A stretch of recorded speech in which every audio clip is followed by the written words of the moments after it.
Everyone, কেমন আছেন? আমি ভালো আছি। আজকে দুপুরের লাঞ্চের মেনু, মানে দুপুর মানেই লাঞ্চই হবে। তো লাঞ্চ মেনু আজকে শেয়ার করছি কি কি আজকে আমি রান্না করলাম।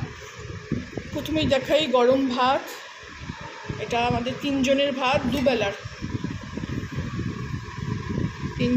দুবেলার, একসঙ্গে বড় করে করেছি। এদিকে দেখাই, এরমভাবে ঢাকা দিয়ে রাখি আমি। এদিকে দেখাই ডাল, ছোলার ডাল, এটা একবার ঠিক করেছি, ডালকেও খেতে চায় না। এদিকে করেছি ভেন্ডির তরকারি, আলু ভেন্ডি দিয়ে তরকারি করেছি একটা, কাঁচা লঙ্কা দিয়ে, পাঁচফোড়ন দিয়ে। এদিকে স্যালাড, শসা, পেঁয়াজ, টমেটো, কাঁচা লঙ্কা, লেবু।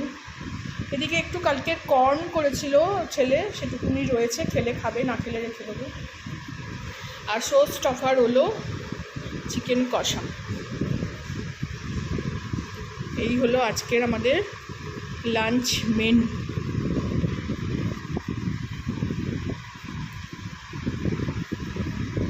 ভালো লাগলেই আমার চ্যানেলটাকে একটা লাইক, শেয়ার অ্যান্ড সাবস্ক্রাইব করে দেবেন।